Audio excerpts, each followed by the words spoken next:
नमस्कार। तो क्या लेंगे आप आज? Indian philosophy, western philosophy, rationalism या फिर एम्पिरिसिज्म? जो कहिए सब परोसा जाएगा। आज शुरू करेंगे हम डेकार्ट्स से। तो डेकार्ट्स को शुरू करने से पहले मैं कुछ कहूँ आपसे कि तेरा वो आना, नींद में मुझे सताना, फिर प्यार से वो आवाज लगाना और फिर एकदम से ओझल हो जाना, बस ऐसी ही डेकार्ट्स की थ्योरी है। वो कहते हैं सब कुछ इल्यूशनल है, the way his lover is illusional to him. तो वो कहते हैं कि सब कुछ इल्यूजनल है और हर चीज पे क्वेश्चन करो। जब तक तुम्हें भरोसा ना हो जाए कि वो चीज सच्ची है, तुम क्वेश्चन करते रहो। और जब तुम्हें उस चीज पर क्वेश्चन करने का तुम्हें कोई सार ना मिले, then you have to stop and you have to admit कि वो चीज रियल है। तो यही है डेकार्ट्स की फिलॉसफी। धीरे धीरे से इसको समझने की कोशिश करेंगे। आपको यहाँ पर दो पर्सपेक्टिव से अलग अलग चीजें नजर आएंगी। कुछ किसी को यहाँ पर ये कप दिखाई देगा और किसी को यहाँ पर दो पर्सन दिखाई देंगे। बिल्कुल ऐसे ही इल्यूजनल वे में डेकार्ट्स की थ्योरी है। वो कहते हैं कि क्या पता one day you wake up and you start thinking what if this is not real, what if my existence is not real, and you started asking questions. अपनी मम्मी से बोलोगे आप तो वो तो लपेट लगा देंगी। वो कहेंगे क्या क्या हो गया है तुझे, राइट? पर डेकार्ट्स ने क्वेश्चंस पूछने शुरू करे। उन्होंने कहा कि क्या पता ये सपना हो, क्या पता ये हकीकत हो ही ना, और फिर आप क्या करेंगे? सोचो आप कि उस समय जहाँ पर वेस्टर्न फिलोसफी में उस समय पर जहाँ पर no one was asking this questions and one person started asking this questions, तो वहाँ का एनवायरनमेंट कैसे रिएक्ट कर रहा होगा? फिर भी डेकार्ट्स ने इतने भारी भरकम शब्दों का प्रयोग करा, अपनी एग्जिस्टेंस पे उन्होंने सवाल उठाना शुरू करे। वहाँ के लोग आजू बाजू के सवाल उठा रहे थे and started asking questions on himself only. तो बहुत बड़ी फिलोसफी वो लेकर आए थे। तो देखिए, इन्हें समझने के लिए you have to understand that that time was different और आज का टाइम बहुत अलग है। तो आप लोग शायद रिलेट ना कर पाए वो चीज़, but you have to know कि अगर आप कोई फिलॉसफी पढ़ रहे हैं, आप किसी चीज़ को समझ रहे हैं, तो आपको ये जानना बहुत ज़रूरी है कि उनका पर्सपेक्टिव क्या था। स्टार्टिंग में ही if you start contradicting them, तो फिर आप समझ नहीं पाओगे, आप जान नहीं पाओगे। तो put yourself into his position और उसके बाद उसको समझो, फिर एनालाइज करो और फिर उसके बाद अपना पॉइंट ऑफ व्यू लेकर आओ। फिलोसफर तो हर कोई है ना, जो क्वेश्चन पूछ दे वो फिलोसफर है। आप इनको पढ़िए, इनको जानिए, इनको समझिए, फिर उसके बाद क्वेश्चन करिए, फिर उसके बाद कहिए नहीं I don't agree with him. ये फिलोसफी है। तो देखो, फिलोसफी की तो कुछ ऐसी है इनकी, डेकार्ट्स की, वो पिताजी होते हैं ना, जो सख्त पिताजी होते हैं, वो कीप्स ऑन आस्किंग क्वेश्चंस। कहाँ था, कब आया, इतनी लेट क्यों हुई? जब तक वो सेटिस्फाई नहीं हो जाते, he'll keeps on asking questions। बिल्कुल वैसे हैं डेकार्ट्स। वो जब तक क्वेश्चंस पूछते रहेंगे, जब तक उन्हें भरोसा नहीं हो जाता कि हाँ ये वाली चीज सच्ची है, और क्योंकि इस वाली चीज पर इतने सारे सवाल उठाए जा रहे हैं, मैं क्वेश्चन पूछता रहूंगा। ऐसी थी इनकी फिलॉसफी। तो अब अगर हम बात करें डेकार्ट्स की, डेकार्ट्स के हम पहले मेथड ऑफ डाउट करेंगे कि उन्होंने डाउट करना शुरू कैसे किया, किस चीज़ पर शुरू किया, किस बेसिस पर शुरू किया। फिर हम इनकी 3 आर्ग्यूमेंट पढ़ेंगे। उन 3 आर्ग्यूमेंट में हम पढ़ेंगे कि इन्होंने किस किस चीज़ को बोला इल्यूजनल है। इन 3 आर्ग्यूमेंट में हम पढ़ेंगे कि हुआ क्या था, कि इन्होंने कौन सी चीज़ पर डाउट करना शुरू करा था। फिर उसके बाद इन्होंने 4 रूल्स किए थे, जिस चीज़ में इन्होंने जस्टिफाई किया था कि हमें कैसे डाउट करना है। फिर उसके बाद इन्होंने कहा था नॉलेज पर। इन्होंने अपनी 2 नॉलेज दी थी और उन 2 नॉलेज के बारे में हम बात करेंगे। तो अगर हम डेकार्ट्स की बात करें, ये फ्रेंच फिलोसफर थे और मैथमेटिशियन थे। अब आपको समझ में ही आ रहा होगा कि जब ये सब हर चीज़ पर डाउट कर रहे हैं, तो मैथमेटिशियन तो जायज़ है, because maths is the subject जिस पर हम डाउट नहीं किया जा सकता। आप डाउट करेंगे क्या कि 2 + 2 4 होता है? आपको ये भी पता है कि 2 + 2 4 होता है, आपको पता है, you know, you can not doubt that. अब कोई अलग बात है, किसी को नहीं आता वो 5 बोल दे, 6 बोल दे, कोई 0 बोल दे, वो हर किसी की अलग अलग है। But we know that 2 + 2 = 4, right? So वो मैथमेटिशियन थे, रैशनलिज्म थे। अब रैशनलिज्म एम्पिरिसिज्म क्या होता है? रैशनलिज्म होते हैं जो हम रीजन से करते हैं, जो हम थिंकिंग से करते हैं, हम एनालाइज करते हैं, जिसमें हम लॉजिकल चीजें लेकर चलते हैं। एम्पिरिसिज्म इज जो हम परसीव करते हैं, जिसे हम देख सकते हैं, सुन सकते हैं, महसूस कर सकते हैं, उन्हें हम एम्पिरिसिस्ट कहते हैं। ठीक है। अब उसके बाद उन्होंने क्या करा, उन्होंने हर चीज को डाउट करना शुरू कर दिया। उन्होंने बिलीव करना शुरू कर दिया कि इस वर्ल्ड में, इस संसार में कुछ भी रियल नहीं है, और अगर रियल नहीं है तो फिर हम उस पर डाउट कर सकते हैं। और फिर उन्होंने डाउट करना जब शुरू करा, तो उन्होंने अपनी एग्जिस्टेंस पर भी डाउट करना शुरू कर दिया। उन्होंने क्या करा कि हर फिलॉसफी को साइड में रख दिया और उन्होंने कहा कि बिल्कुल नए सिरे से शुरू करो। जैसे ब्रेकअप हो जाता है और ब्रेकअप के बाद आप कैसे करते हो, अब तो भाई मैं बिल्कुल नए सिरे से शुरू करूंगा, भूल जाऊंगा सब कुछ, वो सच्ची नहीं थी, उस पर विश्वास नहीं था, तो मैं बिल्कुल नए सिरे से शुरू करूंगा। ऐसे ही फिलोसफर ने किया, उन्होंने किया कि अपनी जो पुरानी फिलोसफीज थी उनको बिल्कुल परे रख दिया, और उसके बाद he started from the zero, और वहां से उन्होंने अपना पूरा एनालाइज करना शुरू करा। He started breaking everything, he started questioning everything, और उसके बाद उन्होंने अपनी ट्रू नॉलेज के लिए क्वेश्चंस पूछने शुरू करे।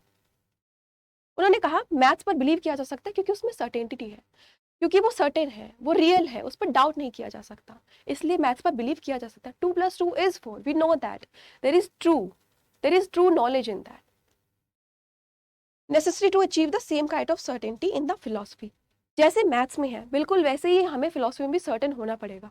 अगर हम क्वेश्चन पूछ रहे हैं तो make sure that you are asking genuine questions, वो ऐसे बेतुके क्वेश्चन ना हो जो हमारी पूरी फिलोसफी को ही साइड कर दे। तो मेक श्योर जब आप क्वेश्चन पूछें किसी भी चीज़ पर कि वो एग्जिस्ट करती है या नहीं, मेक श्योर वो ऐसे हो कि आप बाद में बिलीव कर पाए और फिर उसके बाद कोई क्वेश्चन ना किया जा सका। तो बिल्कुल वैसे ही इन्होंने क्वेश्चन पूछने शुरू करे। इन्होंने 3 आर्ग्यूमेंट्स रखी थी, जिसमें से हमारी डिसेप्शन ऑफ सेंसेस। उन्होंने कहा कि तुम्हें क्या लगता है कि हमारी सेंसेस, हम देख रहे हैं, हम सुन रहे हैं, हम महसूस कर रहे हैं, क्या वो सच है? नहीं। उन्होंने क्या पता हमारी जो सेंस है वो मैं डिसीव कर रही हूँ, क्या पता वो झूठी हो, मैं कैसे मान लूँ कि जो मैं देख रहा हूँ वो सच है? ऐसा भी तो हो सकता है ना कि वो झूठी है। उन्होंने कहा कि अगर ये इल्यूजन हुआ तो, भ्रम हुआ तो, जैसे सपने में हमें कितना सच्चा सपना लगता है ना, बिल्कुल ऐसे ले लीजिए आप इस चीज़ को कि आपने जेआरएफ का पेपर क्लियर कर दिया। सर्दियों का दिसंबर में पेपर होता है, आप गए भरी भरी सर्दियों में और आप सुबह पेपर देकर आए और आपको पता था पेपर क्लियर है। 1.5 महीने बाद, 2 महीने बाद रिजल्ट आया और आपका नाम वहां पर था cleared, UGC net clear.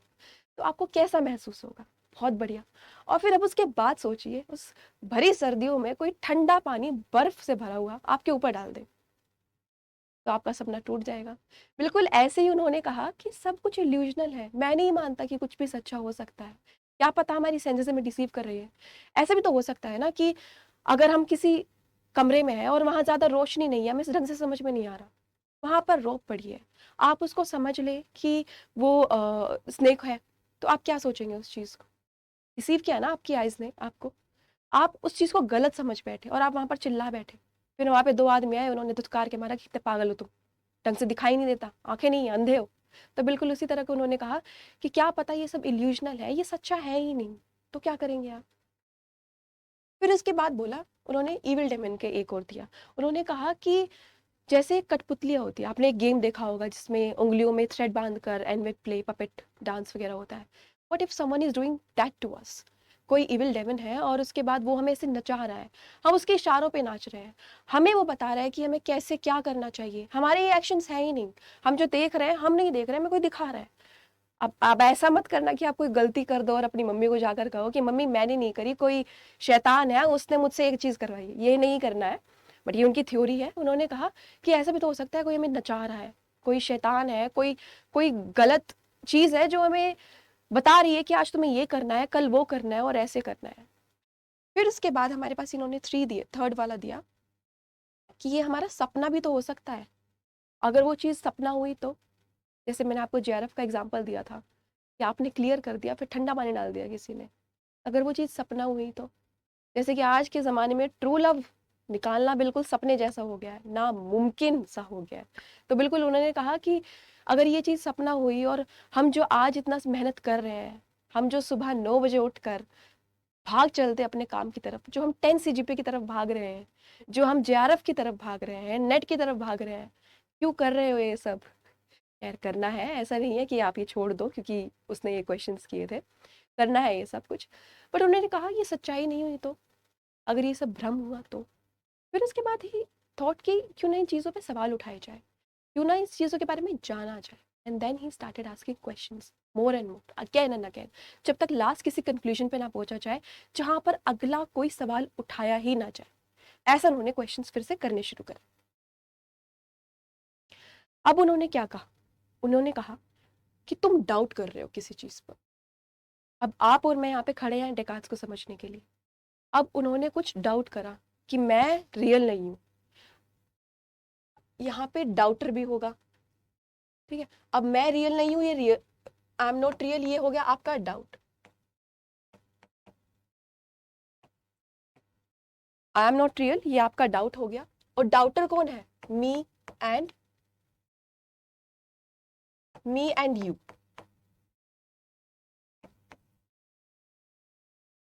Me and you, आप और मैं डाउटर है। अब जब हम डाउट कर रहे हैं तो सोच भी रहे हैं, रीजनिंग है।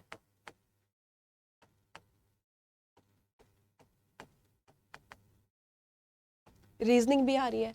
अब जब हम सोच रहे हैं तो थिंकर भी होगा। अब थिंकर कौन है? वापस से मी एंड यू। आज जब हम सोच रहे हैं तो थिंकर भी है। To doubt is to think and to think is to exist. अब जब हम सोच ही रहे हैं तो इसका मतलब हमारी एग्जिस्टेंस तो है ना। इस चीज़ पे कोई सवाल उठाया जा सकता है। अगर हम सवाल कर रहे हैं तो उसके लिए कोई होना ज़रूरी भी तो है। अगर हम किसी से प्यार कर रहे हैं तो उसके लिए कोई होना ज़रूरी भी तो है। अब महज सपना देख लेंगे आप और बोलेंगे नहीं वो तो है, तो दिखाओ कहाँ है, बताओ कहाँ है। अगर हम कोई सवाल पूछ रहे हैं तो इसके लिए कोई इंसान प्रेजेंस में होना ज़रूरी है, क्वेश्चन करना ज़रूरी है।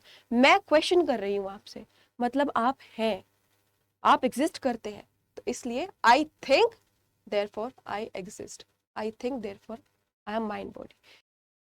Resolving philosophical problems, Descartes 4 rules. अब इन्होंने 4 रूल्स क्या दिए थे? मैंने स्टार्टिंग में बताया था कि इन्होंने 4 रूल्स दिए थे कि जिसमें हम लोग बता सके कि कैसे कैसे हम डाउट करना शुरू करेंगे। इन्होंने कहा accept nothing as true unless it is self evident.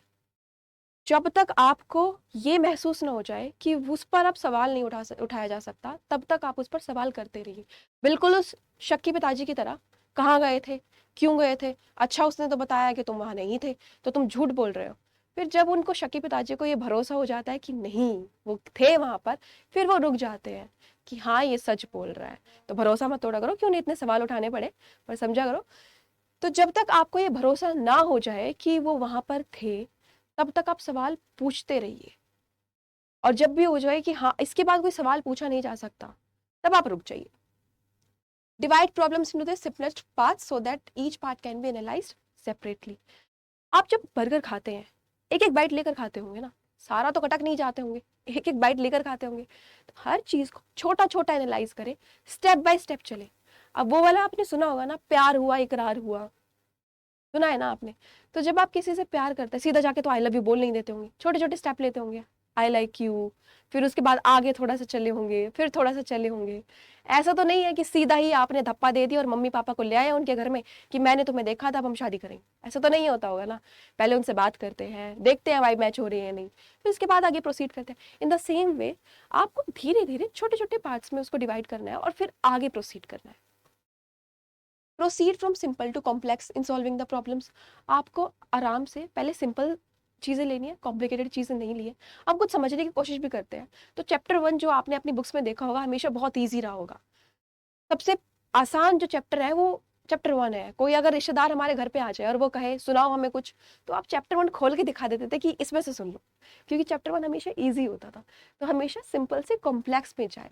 जब भी आपको कुछ समझने की चेष्टा हो, आप मैथ्स करते हैं जब आप, तो मैथ्स में आपने हमेशा देखा होगा कि कैसे आपको पहले एडिशन सिखाया गया, फिर सब्सट्रैक्शन सिखाया गया, फिर उसके बाद आपको बड़े बड़े टॉपिक्स दिखाई देते हैं 10th में, 9th में या फिर 11th 12th में, आपने देखा होगा। तो in the same way you have to go from simple to complex. Next हमारे पास आता है examine and review results from all possible dimensions. अब आपने ये सारी चीजें तो कर ली, सिंपल टू कॉम्प्लेक्स भी हो गया, आपने हर एस्पेक्ट से क्वेश्चंस पूछने भी शुरू कर दिए, कुछ छोड़ा ही नहीं। लेकिन आपको देखना होगा कोई भी डायमेंशन आपकी छूट ना गई हो। हर क्वेश्चन को एनालाइज करना है, हर क्वेश्चन को देखना है कि इस सिरे से भी पूछा जा चुका है और उस सिरे से भी पूछा जा चुका है। जैसे हमने अभी पीछे आई थिंक देयरफॉर एग्जिस्ट में किया था कि हर सिरे से चारों तरफ से हमने देखा था कि मैं एग्जिस्ट करता हूँ या नहीं करता हूँ। और जब हमें ये हो गया था कि हाँ मैं एग्जिस्ट करता हूँ, तो फिर उसके बाद हमने आगे प्रोसीड किया था। बिल्कुल ऐसे जैसे कि सामने वाले का भी हो गया कि भाई हाँ वो भी मुझसे मोहब्बत करती है, मैं भी करता हूँ, उसके बाद ही आपने आगे प्रोसीड करा। सीधा तो रिश्ता लेके चले नहीं गए थे ना उनके घर कि हम प्यार करते हैं इनसे, चप्पल और जूते पड़ जाएंगे अगर ऐसे चले गए आप तो आप धीरे धीरे चलते हैं, हर डायमेंशन से देखते हैं कि सेम फीलिंग्स मेरे अंदर भी है उनके अंदर भी है, उसके बाद ही आगे जाएंगे। ऐसे अलग अलग जाएंगे तो प्रॉब्लम आ जाएगी, है ना। इंट्यूशन और डिडक्शन, ये इनकी नॉलेज की फॉर्म्स है जो मैंने बताई थी। इन्होंने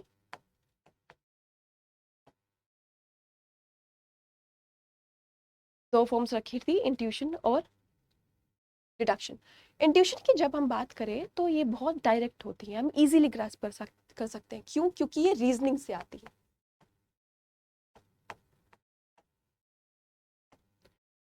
क्योंकि ये रीजनिंग से आती है। जब हम डेकार्ड्स की जो है ये कॉग्निटिव एर्गो सम, जिसमें वो बोलता है आई थिंक देयरफॉर आई एम, उसमें आपको समझ में आ रहा होगा कि मैं एग्जिस्ट करता हूँ क्यों, क्योंकि मेरे दिमाग में रीजनिंग है। I am existing because I am thinking, मेरे पास है कुछ सोचने के लिए। तो जो इंट्यूशंस होते हैं वो रीजनिंग के साथ कलेक्टिव होते हैं, उसमें शक नहीं किया जा सकता, उसमें कुछ क्वेश्चंस नहीं किए जा सकते। अब अगर आपको कोई गर्म पानी दिख रहा है, क्या आप हाथ डाल दोगे उसमें कि मुझे तो समझ ही नहीं आया? पागल नहीं हो ना, समझ में आता है ना कि रीजनिंग है आपके अंदर, कि उसमें से भाप निकल रही है, you can see the steam. तो इसलिए आप हाथ नहीं डालोगे उसमें। कहीं आपको आग लगी दिखाई दे रही है, वहां से धुआं दिखाई दे रहा है, आप क्या चले जाएंगे वहां पर? नहीं जाएंगे। आपको पता है वहां पर आग लगी है, तो दैट्स इंट्यूशन, कि मुझे ऐसा इंट्यूशन हो रहा है। क्यों? Because there is reasoning in our mind.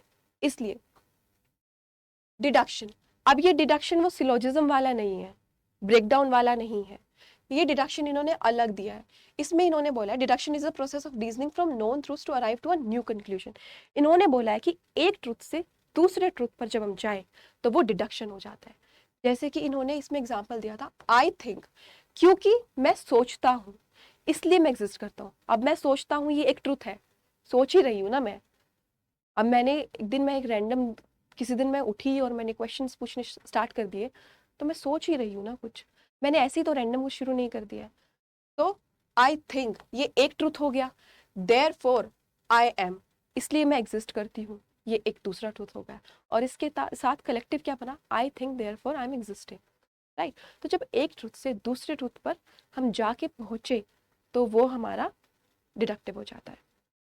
देखिए, डेकार्ड्स को समझना इतना मुश्किल नहीं है। आई थिंक ये ऐसे फिलोसफर है जो सबसे ज़्यादा रीजनिंग लेकर आते हैं, जो सबसे ज़्यादा हमारे साथ लिंक बिठाते हैं आज के साथ भी। इवन इन 2025 वी फील कि जो ये रीजनिंग लेकर आते थे हम इनके साथ मैच हो सकते हैं। हाँ, देर आर सम फिलोसफर्स जिनका समझ में नहीं आता है, क्योंकि वो, जैसे हम थेल्स का ले लेते हैं, उन्होंने बोला था, वाटर का एग्जाम्पल दिया था, उन्होंने फंडामेंटल एलिमेंट दिया था वाटर, कि जो भी है सब कुछ वाटर से बना है।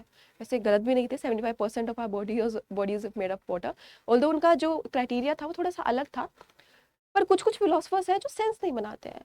But you don't have to be in that position कि आप पहले ही उनको क्रिटिसाइज कर दो और उनकी फिलॉसफी समझने की कोशिश ना करो, वो चीज़ गलत हो जाएगी। फिर आप कभी फिलॉसफी समझ ही नहीं पाओगे।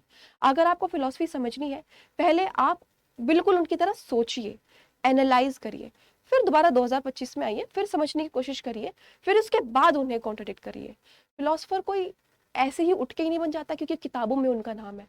सब फिलोसफर हैं, आप सुन रहे हैं फिलोसफर हैं, मैं बता रही हूँ मैं भी फिलोसफर हूँ। हाँ, इस दुनिया में हर कोई फिलोसफर है। You just have to understand, you just have to have patience, और फिर उसके बाद सब ही फिलोसफर है इस दुनिया में। कुछ क्वेश्चंस कर लेते हैं, क्योंकि डेकार्ड्स के ना सबसे ज़्यादा क्वेश्चंस आते हैं, और इनके क्वेश्चंस होते हैं सबसे आसान होता है, डायरेक्ट पूछे जाते हैं ऑलमोस्ट। तो कुछ कुछ मैं सोच रही हूँ कि अलग अलग से पीडीएफ लेकर आऊँ, PYQ की जो मैं अलग से बैच लेकर आऊंगी उसके लिए। बाकी डेकार्ड्स के मैंने कुछ क्वेश्चंस यहाँ पे डाले हैं। Which of the following statement are true with the reference to Descartes? Mark the correct code. Matter is something that does not exist. I think therefore I am, and I think then I think. अब इसमें से बताइए तीनों में से कौन सा सही होगा? अब इन्होंने अपनी एग्जिस्टेंस पर दिया था कि मैं एग्जिस्ट करता हूँ क्योंकि मैं सोच रहा हूँ। So the correct option will be I think therefore I am. अब यहाँ पर बी में आपको कौन सा दिख रहा है? अब कंफ्यूज नहीं होना है, अब बी यहाँ पर भी है, यहाँ पर भी है। सी आपको लग रहा है I am think then I think, is it making sense to you? नहीं ना। So the correct option will be B, only is correct. Cartesian doubt implies the existence of. अब डाउट के बारे में यहाँ पे बता रहा है, आप डाउट कर रहे हैं, तो what you will be called? Daughter, right. अगर यहाँ पर थिंकर होता, सॉरी, अगर यहाँ पर थिंक होता